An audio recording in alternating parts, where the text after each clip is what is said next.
Conflict personalities के साथ हम कैसे डील कर सकते हैं? अच्छा, ये किस किस्म के लोग होते हैं? सबसे पहली चीज़ कि ये कोई बहुत बुरे लोग नहीं होते, बल्कि ये इमोशनल लोग होते हैं। इनमें इनकी ज़िंदगी में इमोशंस बहुत ज़्यादा मैटर करते हैं, और हम ये कह सकते हैं कि ये इन्होंने अपने इमोशंस पे पूरा मास्टर्स नहीं होते, इसलिए ये कुछ ट्रेड्स शो करते हैं।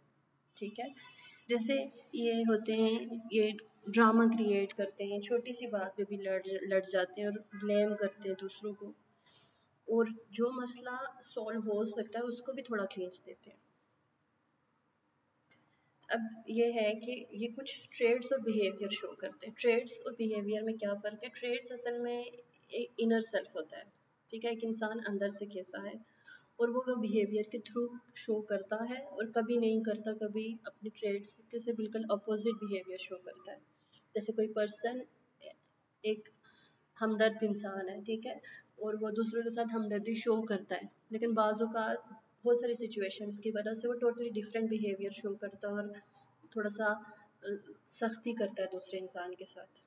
ठीक है, तो आपने इन दोनों चीज़ों को देखना है। आपने सबसे पहले ट्रेड नोट करनी है, फिर बिहेवियर भी नोट करना है। आपको किसी इंसान का पता है कि ये एक हमदर्द इंसान है नेचर वाइज, लेकिन वो बिहेवियर डिफरेंट तरीके से कर रहा है, तो आपने फिर दोनों चीज़ों की उस बंदे की नोट करनी है।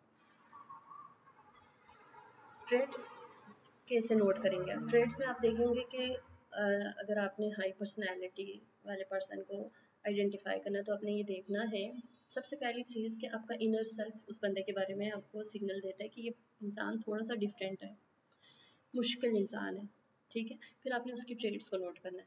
पहली चीज़ आपने नोट करनी है कि वो ऐसे लोग दूसरों को ब्लेम करते हैं बहुत ज़्यादा।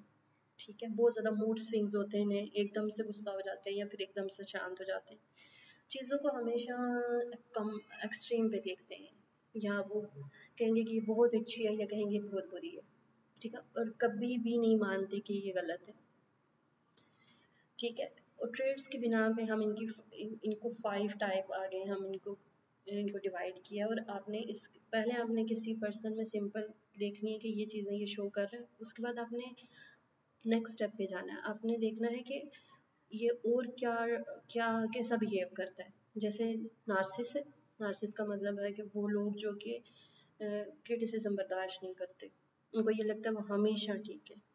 या फिर बॉर्डर लाइन है, बॉर्डर लाइन का मतलब है पल में तोशा, पल में ताशा, माशा, पल में तोला, मतलब कभी बहुत अच्छा कभी बहुत बुरा। एंटी सोशल है, जानबूझ के दूसरों को तकलीफ देता है, हालांकि उसे आइडिया है कि उसका बिहेवियर दूसरों के लिए तकलीफ देना। 4 टाइप जो है उसमें वो अटेंशन सीकर है, मतलब उसकी हमेशा कोशिश होती है कि सारी अटेंशन मेरी तरफ ही रहे, और वो अटेंशन पॉजिटिव और नेगेटिव हो, या पॉजिटिव और नेगेटिव हो, बस उसको अटेंशन से मतलब होता है। और 5 टाइप वो लोग होते हैं जिनको ये लगता है कि सारी दुनिया हमारे खिलाफ। आपने ये सारे ट्रेड्स किसी इंसान में नोट करने हैं। ठीक है, अगर इसके 50% भी किसी पर्सन में है, तो आपने उसको कैटेगराइज करके रख देना है कि एक मुश्किल इंसान है और इसको डील करने का तरीका डिफरेंट होगा। बिहेवियर में भी वही चीज़ें आ जाती हैं। अब इनको डील कैसे करते हैं? सबसे पहले ये कार्स मेथड है। सबसे पहले आपने उनके साथ हमदर्दी शो करनी है और काम रहना है। हमदर्दी शो करने का ये मतलब नहीं है कि आपने उनको सॉरी करना है, क्योंकि ये लोग इमोशनल होते हैं। ठीक है, तो अगर आपने उनको पहली लाइन ही इमोशनल रिप्लाई किया, तो फिर वो ये उनके साथ डील करना मुश्किल हो जाता है। पहली लाइन आपने बहुत सोच समझ के उनके साथ बोलनी है, और पहली लाइन में आपने इमोशन नहीं लाना, बल्कि आपने उनको ये कहना है, एक ही लाइन आपने उनको कह देनी है कि चलें ठीक है, मुझे समझ आ गई, आपके लिए बहुत ज़रूरी असाइनमेंट थी, चलें आ जाए मिल के देख लेते हैं।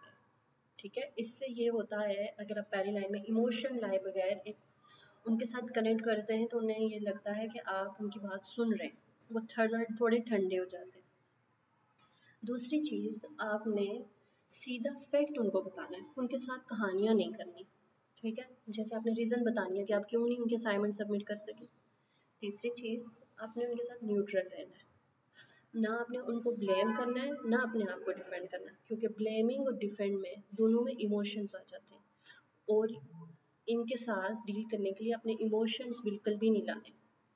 अगर ये तीनों स्टेप करने के बाद भी आपको लगे कि कोई इंसान अभी भी ऊंचा हो रहा है, तो फिर आपने उसको फिर भी अपने इमोशन लगाए बगैर, और फिर भी आपने बहुत काम तरीके से उसको कहना है कि मैं अब बहुत ऊंची आवाज़ से बात करें, हम बाद में बात करेंगे, ठीक है।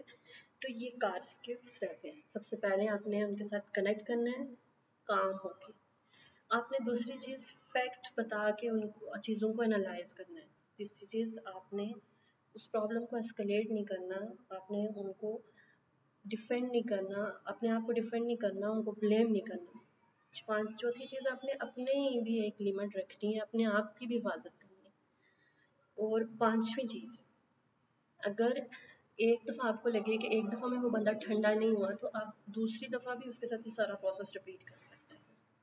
लेकिन हर एक चीज़ की एक लिमिट होती है। अब अगर आपको 2-3 दफ़ा उसके साथ एक सिचुएशन में, एक सेटिंग में बैठने और ये सारा प्रोसेस करने के बाद आपको लगे कि इस बंदे का गुस्सा ठंडा नहीं हो रहा, तो आपने वहाँ से उसको एग्जिट कर देना और उसको कहना है कि हम बाद में बात करेंगे।